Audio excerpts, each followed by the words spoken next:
You know, you would be a good-looking fella if you didn't frown so much.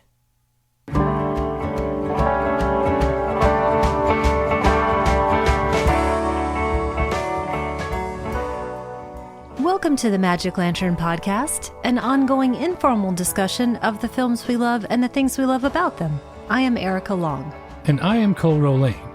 Each episode of the Magic Lantern will be devoted to one film that we alternately select, and we will discuss why it is significant to us. Just a note, whether the film is a classic or a more contemporary title, this will be an in-depth discussion that will include explicit plot details and potential spoilers. We're at episode 151, back to Cole's choice. What are we talking about today? We are talking about one of my all-time favorites. This is a film that I've been talking about on the show in some form or fashion since all the way back in episode 5 when I first recommended it. And that is Killer of Sheep, directed by Charles Burnett, and that was originally shot in 1972 and 73, submitted for his master's thesis at UCLA Film School in 1977, and finally getting a premiere in 1978. It stars Henry Gale Sanders, Casey Moore, Charles Bracey, and Angela Burnett, and it's set in the Watts section of Los Angeles, and it's about a man who works in a slaughterhouse and the toll that work takes on him, exhibited primarily through a series of vignettes that revolve around his home life, his family, and his neighborhood. Like I said, this is a big one for me. Charles Burnett, I put him right up there with another absolute favorite of mine, John Cassavetes, in terms of how crucial they are to the American indie landscape. Now, to set the scene a little bit, let's talk for a second about the LA Rebellion. They were a loose network of young black filmmakers in the late 60s to the early 80s that were centered primarily around UCLA and its film school. Charles Burnett is probably the most prominent name to come out of that movement, but we'll have another one coming up with our next choice, Julie Dash. She's also from that. Unfortunately, I'm just not familiar enough with all of the crew of the LA Rebellion, and the two that you just mentioned, those are the ones that I know. It's also folks like Billy Woodbury. There are actually over 30 filmmakers total that are affiliated one way or another with it. But don't feel bad, because I don't think the vast majority of households know these names either. There's just a lot more to see. But to borrow a phrase, the LA Rebellion was about seizing the means of production, essentially. The object was to establish a new black cinema, something that ran contrary to the product that Hollywood was putting out at the time. Now, they were operating free of expectations, essentially, other than their own, because they knew well ahead of time that there was pretty much zero chance at commercial success on the scale that their studio contemporaries were achieving unless they wanted to make exploitation films. I was just about to ask that, because it seems like most of the opportunities for people of color were in that genre, unfortunately, around that time. Where do you kind of see that fitting in? Is it something that there's something for all of us to still love, or should we turn away from that genre? Well, I look at it in two ways. As a film fan, I have a curiosity and an appreciation of all kinds of things, all kinds of genres. But I think it stands in stark contrast to what the filmmakers of the LA Rebellion were trying to do, because it traffics so often in stereotypes. And Charles Burnett specifically talks about telling real stories. Yeah, there were obviously budget and access issues, but it's a necessity is the mother of invention kind of thing, because it also allowed for a lot of other things. Time to work out your own aesthetic, for instance, or focusing on the social and political because you weren't concerned with courting mainstream commercial success.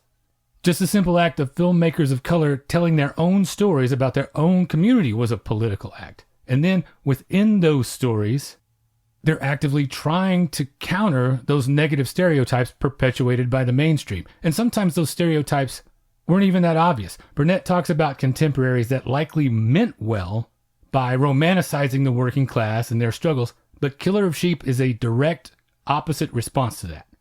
He is trying to bring that image more in line with the reality of things. Speaking of being inventive too, I just like the aesthetic of, you know, you're not going to get any permits anywhere to shoot, so just go crazy. Yeah, he's shooting all over the neighborhood, in commercial establishments, stores, public streets. And that's how Actually, I think he achieves one of the things that's most important to me. It taught me about this backdrop a lot.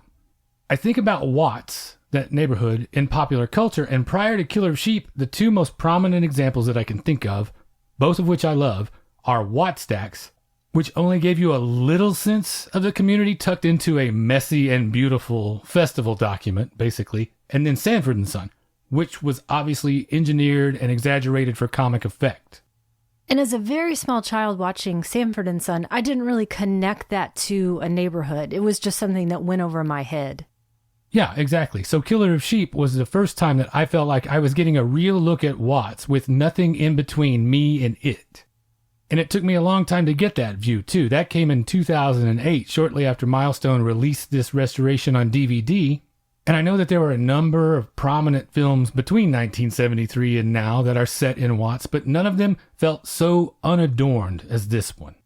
I remember hearing about To Sleep with Anger long before I even knew of Killer of Sheep, or even before I was able to see Killer of Sheep, which was through you. You showed it for one of our movie nights. Yeah, this is one I want to share with people every single chance I get. I feel like this is one of the most important American films ever made. But should we get to the action of the film here? Let's do it. Okay, it begins with young Stan in flashback, and he's being reprimanded by his father. And this scene, I think, sets the tone for what we come to understand as his character and his circumstances. The tense family situations, having to grow up fast in this environment. But there was something that I wanted to ask you about here. I see in his reaction to being reprimanded a flash of measuring whether he can take his dad in that moment, kind of on the brink of manhood. I think this is a common watershed moment for a lot of young men, either stemming from something playful like wrestling or even something more serious like the slap that we see here. There comes a moment when you are a kid, a growing young man, where I think you assess your strength in relation to your father. Can I take the old man, basically, if I needed to, if I have to? Do you feel like girls have a same or at least a similar moment in their youth like that? I can only go from my experience, and when I watched this was my second or third viewing at this point. I was struck first by the women singing because I have such a distinct impression from the previous viewings that this was a male-centered story. And what you're talking about seems appropriate to that. But now I hear these women singing, and it reframes it quite a bit for me. So then, if I'm thinking about if girls have a similar analog, because I certainly didn't notice that same look in his eyes. So I'm thinking maybe it's not something that we experience in the same way. Is it fair, would you say, to call it a rite of passage? Oh, definitely. Okay. So then I would say maybe something analogous to a transition like a menstrual cycle. But is what you're talking about specifically around violence and emotions and how you express those emotions, whether it be fear or anger or frustration as a young person? I don't feel like it's rooted necessarily in violence because, like I say, some of these ideas spring from just playtime. I think it has to do more with power and perception of your own strength. I guess the closest thing that I can think of is that menstrual cycle, when you are aware in your own body that something has shifted, very specifically. You're geared for a different purpose. Certainly one that's imposed upon you that you didn't choose. But still makes you want to fight just as much. It sure does. It sure makes me want to fight the patriarchy. Certainly not in a logical way, but that's just what comes through. Do you remember having a moment like that where you thought, can I take the old man? Yeah, I'm sure it happened somewhere along the way. I don't have a very specific one I point to. I think I feel more like there were various points along the way that I kept reevaluating it. And finally I realized today is that day. I guess I still sort of want to posit that I think that there's some element of violence in there. If maybe you had told a story about your father behaving in some sort of violent way towards you, something with physical action, maybe it would be different. I don't know. I'm throwing that out there. Let's see what other people think too.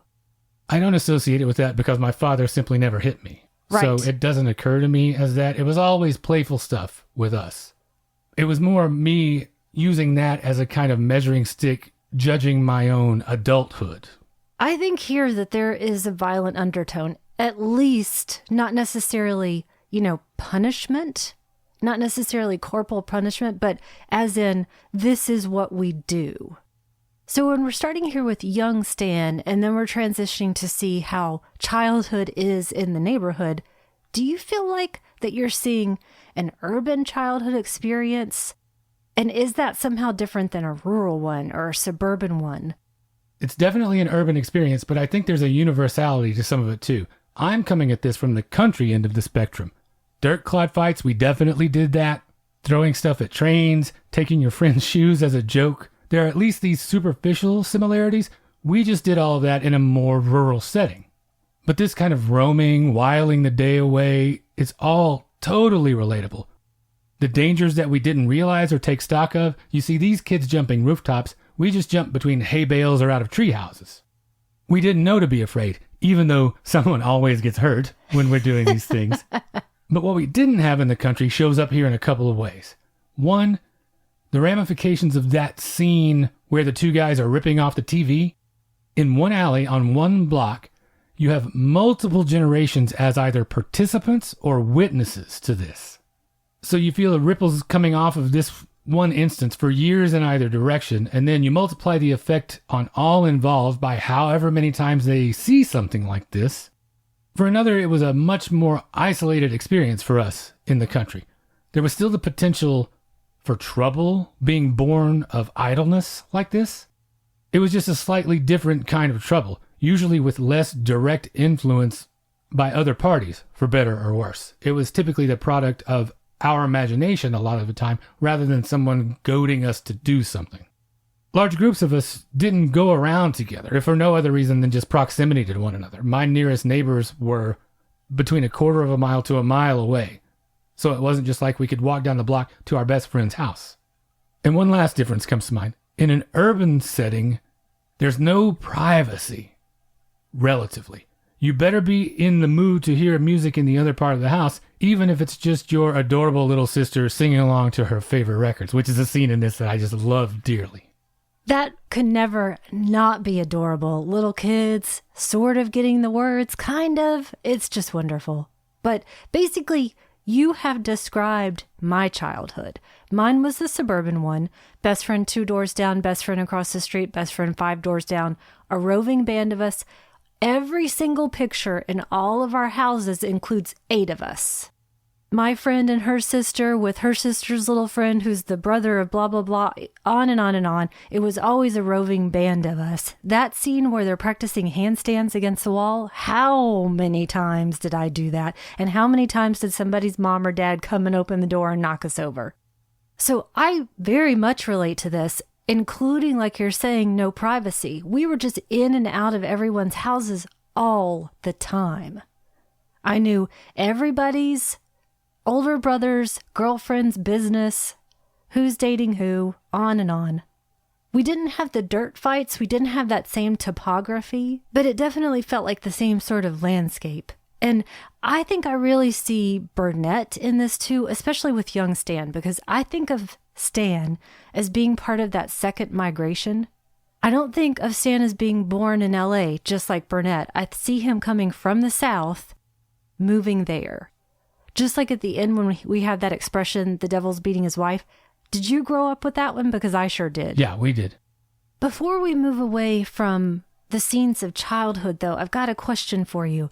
Did it seem like a big deal to you, as it did to me, that we're actually in a film seeing Black children being children?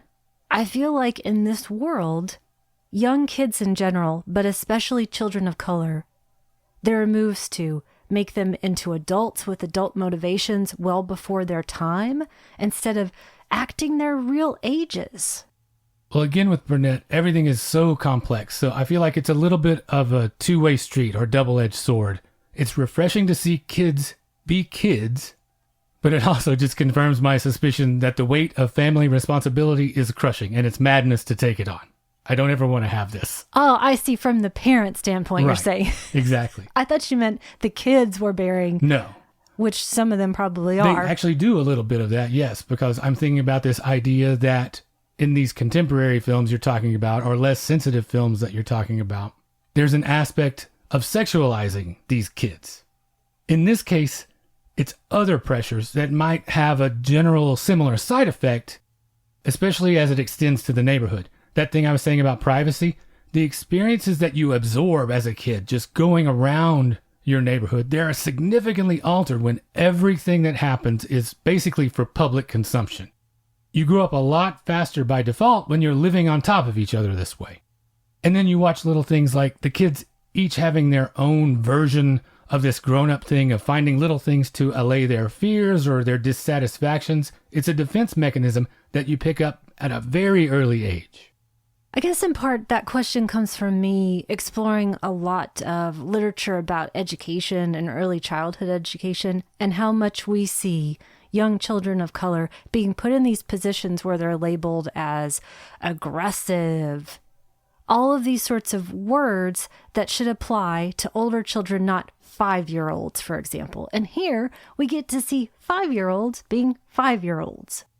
And I feel like if you're a person looking to see yourself reflected back on screen, this is a good way to go in terms of understanding the world as you see it and how you see yourself, instead of what someone else is telling you you're supposed to be. So Burnett, again, is showing us these real stories across all generations. Yeah, everything you mentioned just underlines for me how relatable this film is in general. What a humanist director that Charles Burnett is. For instance, just another example, I had a support network like you see in these circles of friends and neighbors, but mine was basically all uncles. My dad had 4 brothers, and they all had a little bit of the outlaw in them, like some of these characters do. Or a lot bit. Yeah. I'm sure there were definitely occasions where they were up to no good. And these schemes to make some cash or get a good deal, buying this engine for $15, for instance, this stuff always seemed to end up this way, or at least it did in my family in the 70s.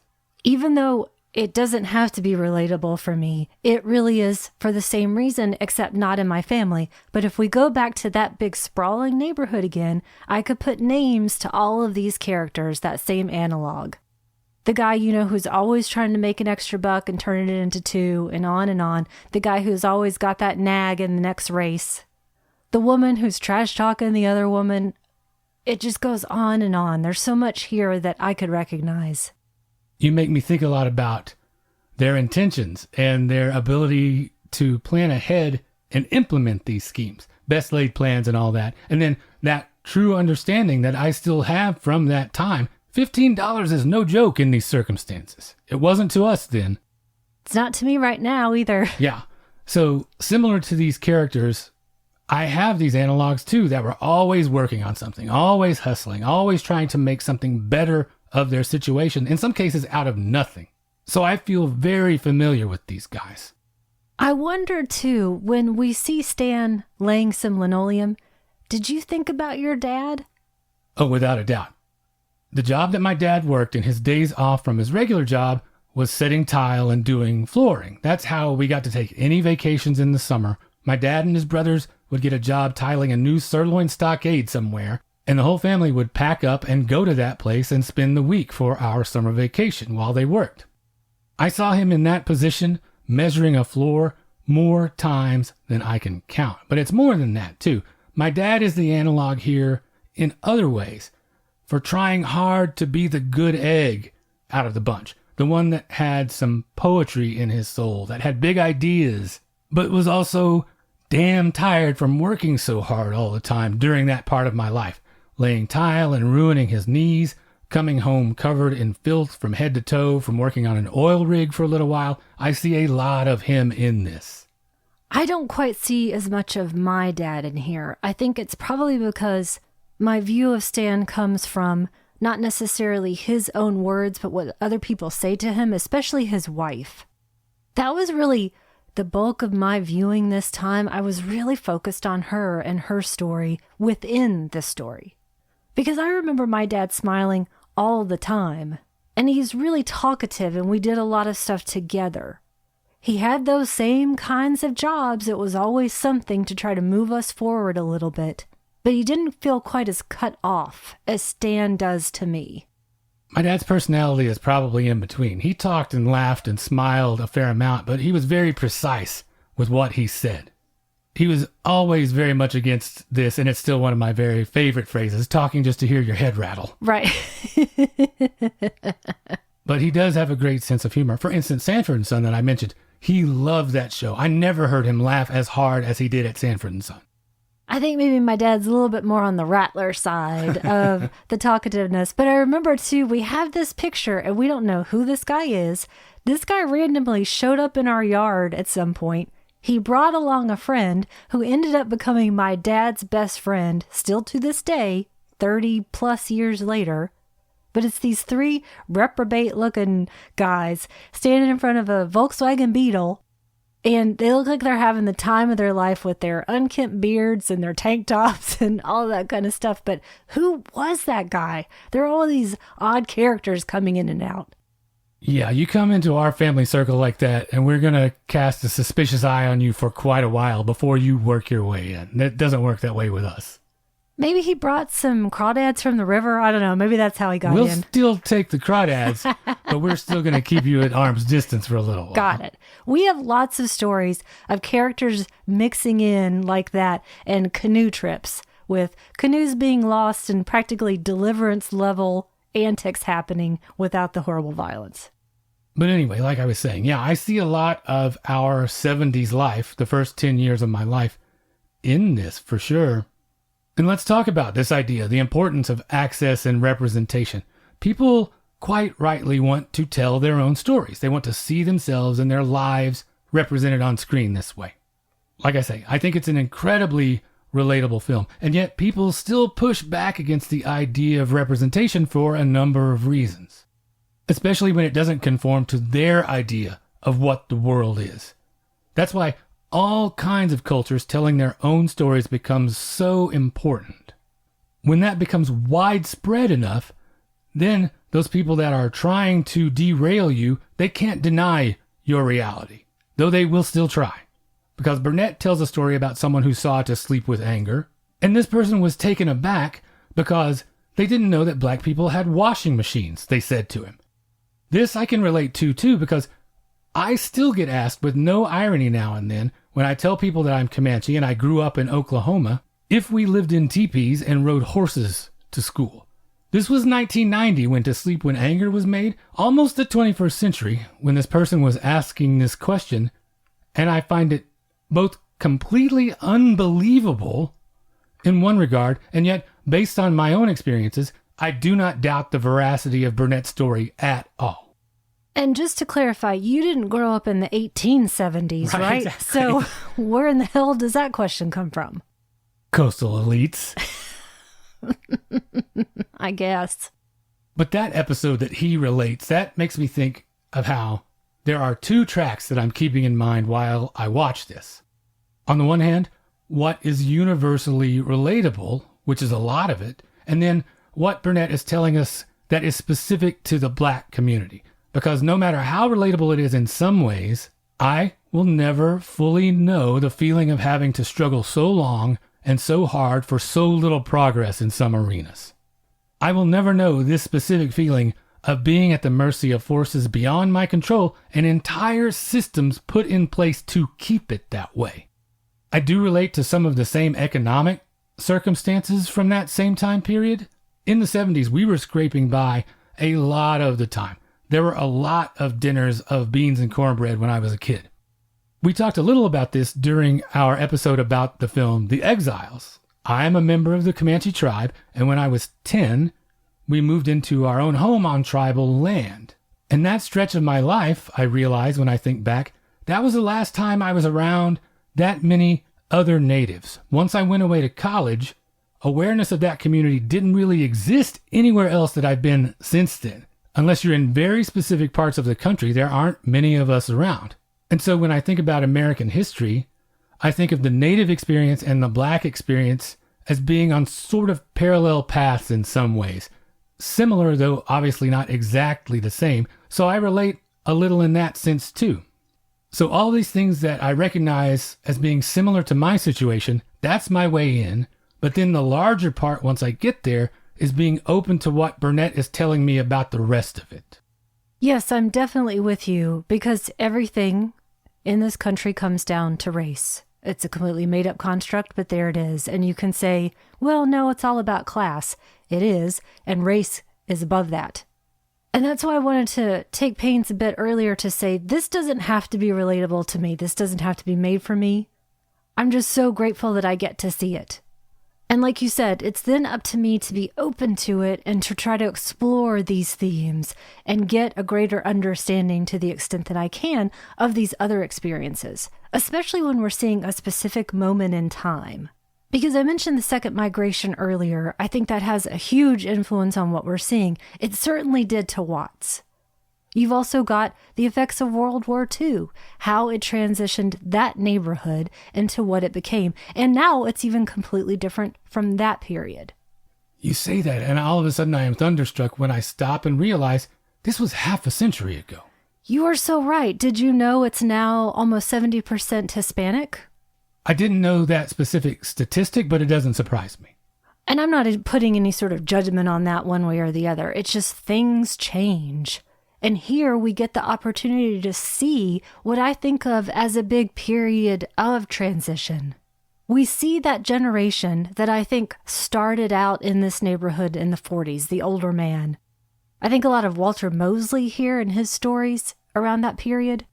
We've got the returning soldiers from Vietnam that we see as well, and the effect that that has taken on their lives. We're about 10 years post Watts riots as well. So there are so many things that have to be at play on the psyche. And then within that transition period, I want to talk again about the female experience. Where is the woman during all of this? She's even further at the bottom of the barrel. She even has fewer opportunities than Stan does. Tellingly in this, Casey Moore is just credited as Stan's wife, just as one example, even with someone as forward-thinking as Charles Burnett. Though I don't know if he's doing that on purpose to illustrate a point. That's where I fall. I do think it's drawing our attention to the oppression that she's going through as opposed to being an afterthought. I really do think it is on purpose. Because she's at home all day. We see those telling moments where she's kind of primping to get ready for nothing, essentially. Like you said, that terrible burden of having children. Why she's excited when the other young woman comes by to tell the group that she's pregnant and she seems so happy for her. I just don't know where it's from, because there's just nothing but cynicism from the rest of the women, and I think well earned. So then it becomes what I see as sort of these moments of transcendence. The possibility of a trip to the track seems like a great thing when that's all that you have. I think you're onto something there, because thinking of this late 70s as a transition period, I think of it the same way I think you do. Maybe even more in terms of internal geography versus the external geography of the neighborhood. Mainly thinking of it for me, does this exist as quote-unquote a simpler time? One thing that I know for sure watching this is that now we manufacture things to take up all the available space in our lives. Space we didn't even know was there in 1978. It's hard to describe, but remembering how I felt then, you're not bored because you don't feel the lack of things that you don't yet know about. So I'm not inclined to go either way with it exactly as far as what it means in terms of a transitional space. I probably just follow Burnett's lead in his portrayal of things. I don't want to over-romanticize it any. At this point, I tend to think of no time in the past as being simpler.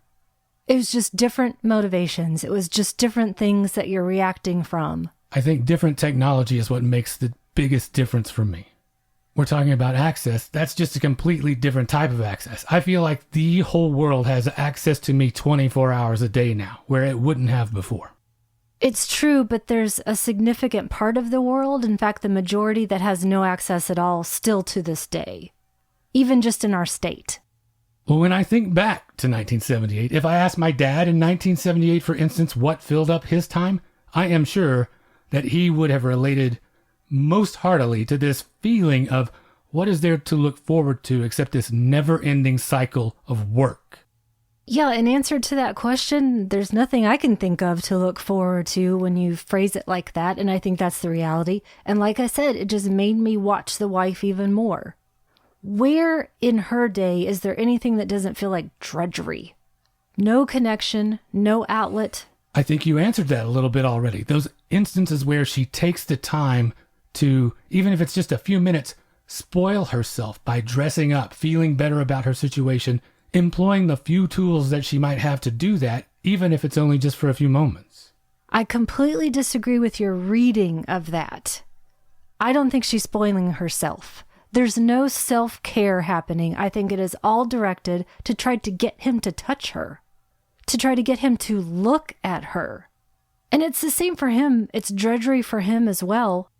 And there's the potential for that trip, and it doesn't go anywhere. There's the potential for sex that doesn't go anywhere. In fact, the opposite, where it seems like you poignantly feel the absence of something all the time.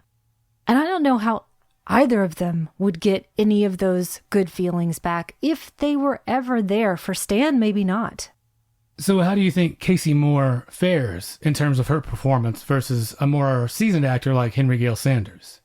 I think she's wonderful. I think she's a huge standout, and I didn't notice her as much in the first viewing.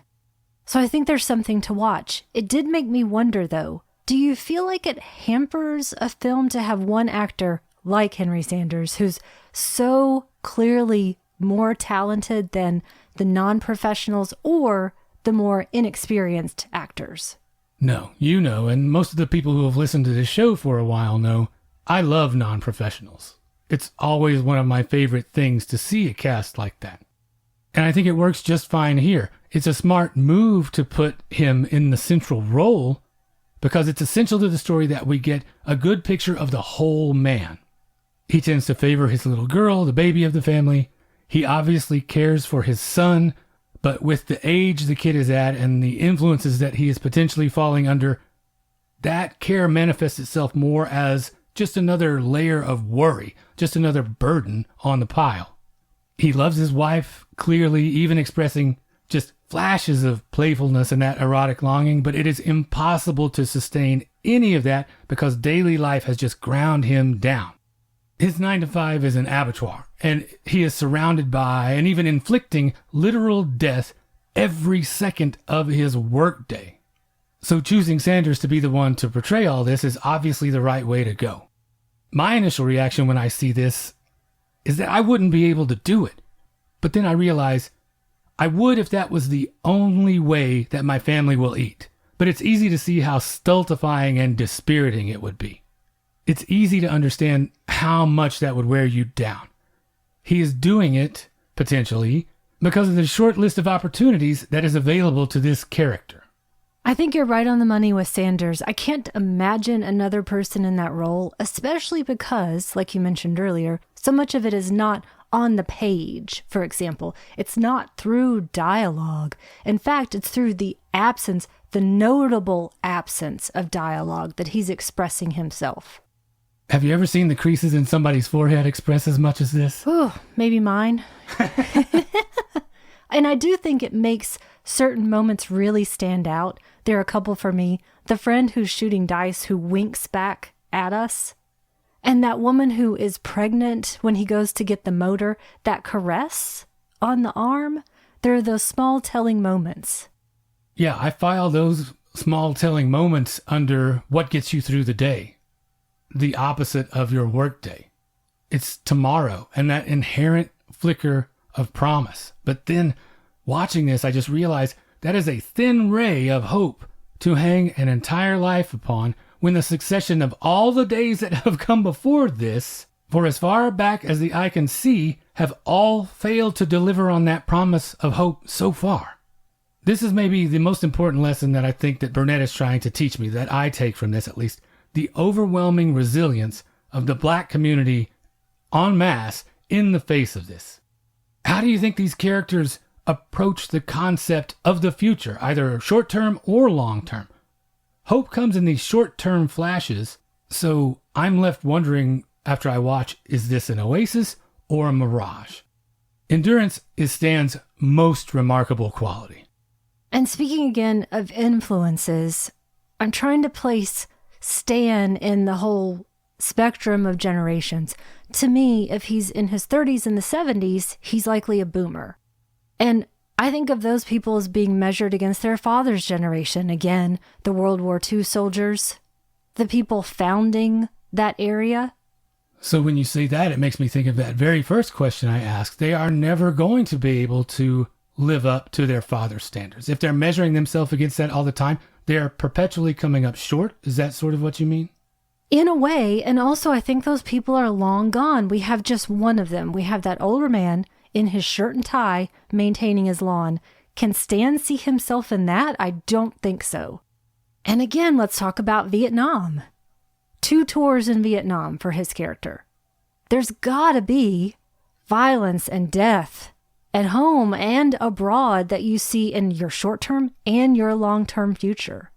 There's gotta be PTSD layers in that too. And like you said, and Burnett said it himself, what people are really struggling for is to endure, to survive, to become adults and maintain some sort of moral compass. Well, not having to endure that ourselves is one of those things that means that adequately covering this film may just be an impossibility for us in some ways. I want to do everything I can to make sure that people see this movie, and there are definitely things in it that a lot of us have been through on one level or another, but obviously there are parts of it that we can't speak directly to because it's not our experience. Those parts of it, hopefully, we just listen closely to and make sure to take it to heart. But what we absorb from just observing the landscape, maybe that's a little bit different versus something a little more dynamic or confrontational. Compare it to another film that we've covered on the show, Do the Right Thing. Does it make a difference in how you process it when you're just seeing the cumulative effects of racism as opposed to directly observing the racial conflict? So in Do the Right Thing, the tension, the heat, those are the things that you can palpably feel throughout the entire film, and you see the oppressor on screen. In this film, I think you said it earlier when we talk about those systems in place that many of us are not aware of. They're invisible systems. They're meant to be that way so that we don't try to chip away at them. So I think that we are still seeing both the racial conflict and the effects of racism. You just have to pay attention. And you know, something that you said earlier really strikes me here, this idea of, was it a simpler time? If we don't have that in-your-face confrontation, something like this could take on the sheen of a more genteel time, and it never was. Every action is just as incendiary. These bungalows are straight up post-World War II. They were supposed to be affordable. They were supposed to support industry and returning soldiers, and that view has totally changed. I think you can tell when something was designed to impose some sort of segregation. So when we look at Do the Right Thing, I feel like I am looking at the steps leading up to a riot. In this film, I look at the effects post-riot, this slowing down period, almost a death, I would say. It did make me think of a couple of other things, though, if I may. If we just look at Spike Lee's body of work in general, this reminds me so much of how both filmmakers capture childhood in a specific neighborhood in a really beautiful way. Now that you mentioned it, another similarity that I see between Burnett and Spike Lee, I think they're both brilliant in how they use music. What do you think of Charles Burnett's use of music in this? So wonderful, going back to that very first moment of the women singing, which then ended up upending my expectations to a certain degree. It made me think in a different way than I had. I love the different bits like running with the TV, longer sections of music with his job or the little girl listening to records, Paul Robeson when the kids are playing. I know Burnett intended to really use this as a history of African American music. And I guess that's also one of the reasons why it was so hard to see for so long, because of obtaining those rights. By the way, did you know in January 2021, the Museum of African American Music opened in Nashville? I did not know that. Something to add to our next itinerary when we head east from here. I love the way he uses music. All of the influences that you talk about, it seems like he has an encyclopedic grasp of the Great American Songbook and all of its permutations. And Paul Robeson, for example, that really sticks out on the soundtrack. Do you think 1977 audiences were more in tune with that? I know I just realized a few minutes ago it's been 50 years since then, so you're maybe 15 years closer to it as opposed to 65 now. But do you think it still stirred something in the community to hear Paul Robeson singing those songs? I feel like it's supposed to call forth, again, that vision of the generation before us. Is Stan thinking, this is the music of my father? And the other thing it makes me think of, since you said this a minute ago too, about actually filming, I like this rogue element of just using whatever music you like. Even though it probably wasn't as defiant as all that, because he never really intended this to be released theatrically. But I still like this method of I'm taking all of these pieces and putting it together into something that transcends just one of them. And then just hoping later that Earth, Wind, and Fire are going to be cool with the use of their music in it. If anybody would, you would hope it would be Earth, Wind, and Fire. I do. I want them to be the coolest guys ever because that's what they seem like. And speaking of the coolest guys ever, some of Stan's friends come around to get him to do a job. A job that they imply possibly goes as far as murder, which I guess his day job is murder, if you look at it a certain way. But as they see it, they are just trying to help him out. You see a situation like this being treated comically in something like Raising Arizona. I think you're a bad influence in this household, that whole thing. But this is real, and this has serious ramifications if it goes sideways.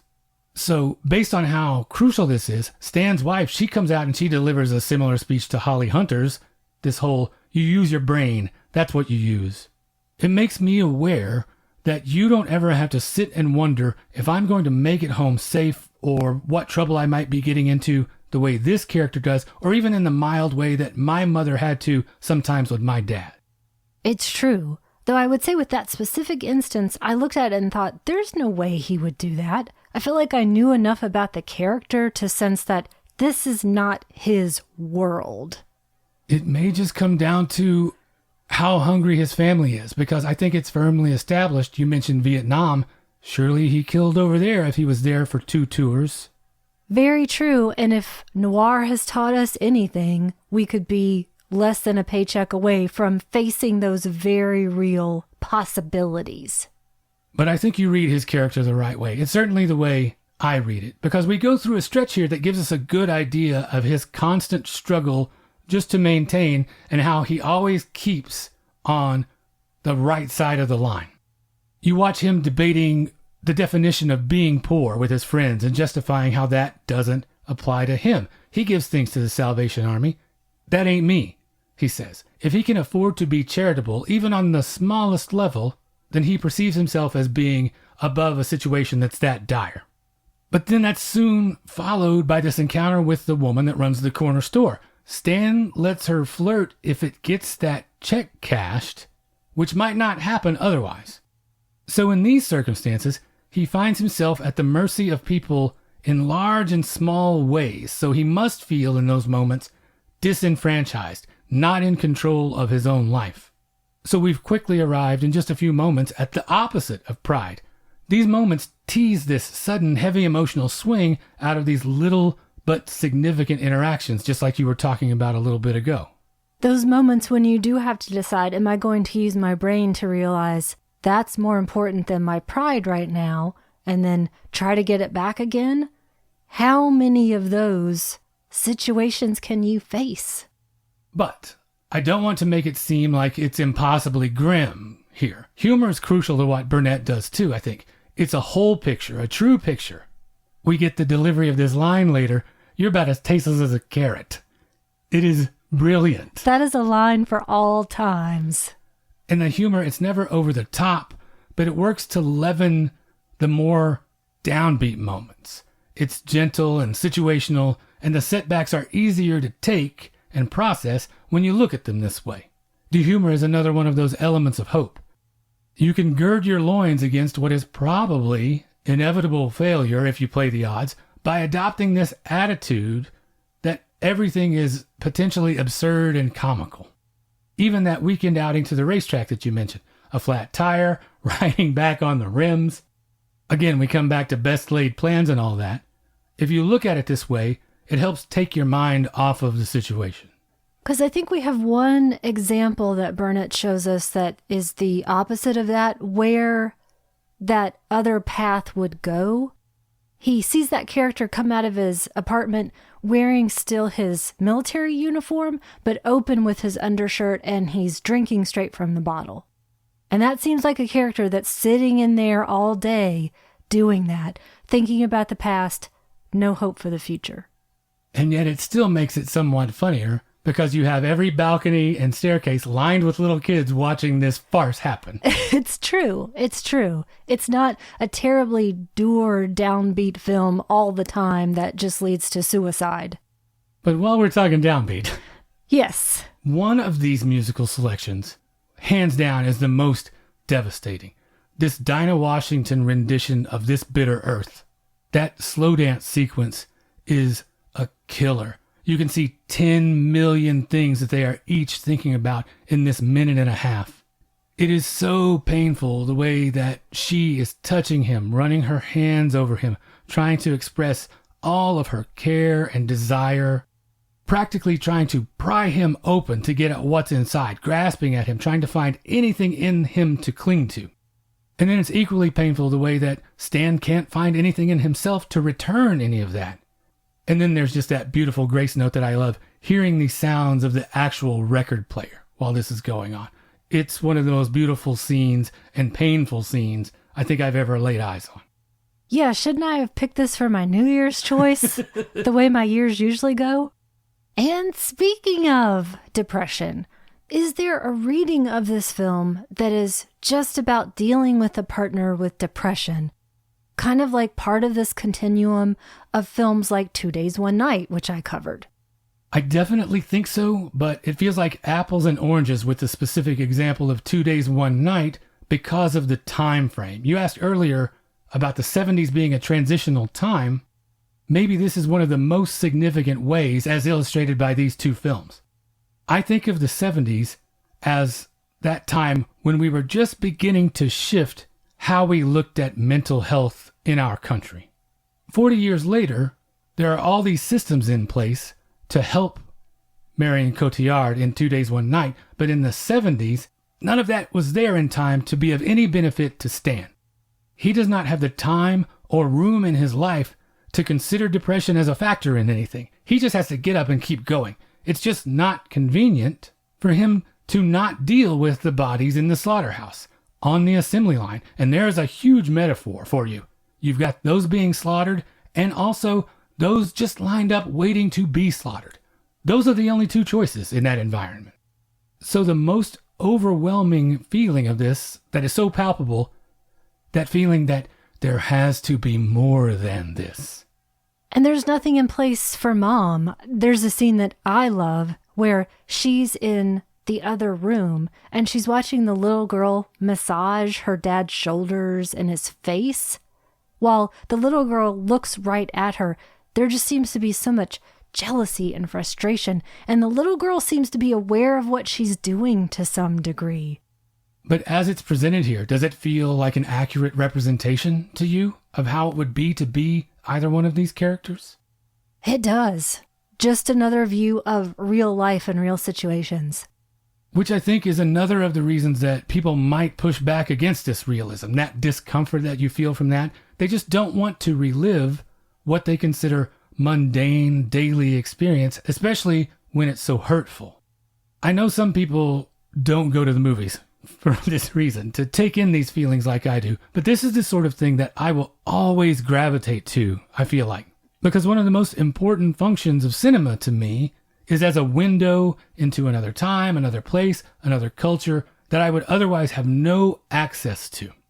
And so these are incredible movies for people who want to learn about other people's lives and want the delivery to be honest.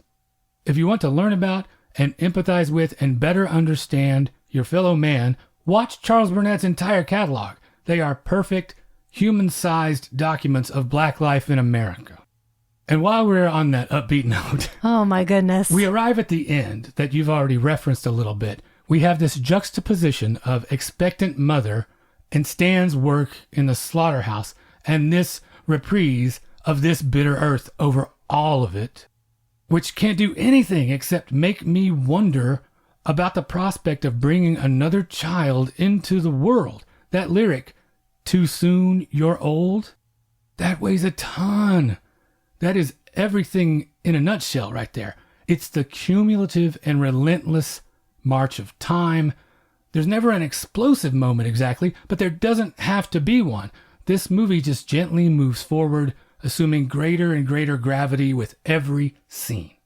Obviously, this movie makes me feel a lot of stuff. I think it does you too. 100%, and more each time, as I hope I've gotten across. Well, I want to conclude here with one of my favorite filmmaker quotes of all time. When asked about creative control, Charles Burnett said this: "It's not a matter of control, it's a matter of responsibility. It's what you do with the media, what you do with the story, what you want to say." So you can obviously, me being me, see why I love this guy so much. What about your recommendation? Where do we go next from this? I picked Lyft from 2001, directed and written by Demain Davis along with Kari Streeter, and it stars Kerry Washington, Eugene Bird, and Lonette McKee. It's about an ambitious young woman who works in an upscale clothing store and on the side has a very prolific shoplifting hustle, basically a cottage industry out of her apartment. So is she going to be able to maintain this lifestyle, or is there a reckoning coming? So this was also a film I waited a long time to catch up with. I remember when it came out very distinctly. I have often felt like Kerry Washington has been in these roles where it's basically just smoke and mirrors affectation. But here, she gets a chance to shine. She is wonderful. I like the exploration of her family's dynamic. There's the selfish and distant mother, the loving grandmother, the disapproving aunt. And we see how Niecy tries to navigate this world and this intense side business she's created around theft. So if we then look again as, what is the Black woman doing? What is the Black woman's experience? Here is a view of an experience, and I think everybody should check it out. How about you? Well, I'm going with a film that I made a brief reference to earlier, and that is To Sleep with Anger from 1990. And this is Burnett's other masterpiece in my estimation. It stars Danny Glover, Paul Butler, Mary Alice, Carl Lumley, who I love, Vonetta McGee, Richard Brooks, and Cheryl Lee Ralph. That is a cast for the ages. It's about a charismatic old acquaintance that drifts into town and ends up causing trouble for the mild-mannered family that he moves in with. And it's a career best performance from Danny Glover for me, I have to say, first and foremost. But what you say there is very important too, a cast for the ages, because this ensemble, how strong they are, it's a testament to them that he doesn't overshadow them in the least. And you asked earlier, way back at the beginning of this episode, about rural versus urban versus suburban. This touches directly on some of these differences and the class ramifications of moving from one to the other and back again. It's really just a fine examination of a corrosive, corrupting influence and how little it actually takes sometimes to turn lives upside down or to get people to topple over if they're already leaning that way a little bit. They just need a little push. And it still maintains that relatability that you find in all of Burnett's films, even with the supernatural hint of brimstone lingering in the air. Highly recommended. So once again, that's two great recommendations, Lyft and To Sleep with Anger. And that brings us to the end of episode 151. If what we do here is valuable to you and you would like to support that, we would certainly love for you to check out our Patreon at patreon.com/magiclantern. The $5 a month level gets you access to a big backlog of bonus episodes, and those come out on the Mondays alternating with regular episodes, so you never have to go a week without new Magic Lantern in your life. If you would just like to get in touch with us, you can reach us via email at magiclanternpodcast@gmail.com.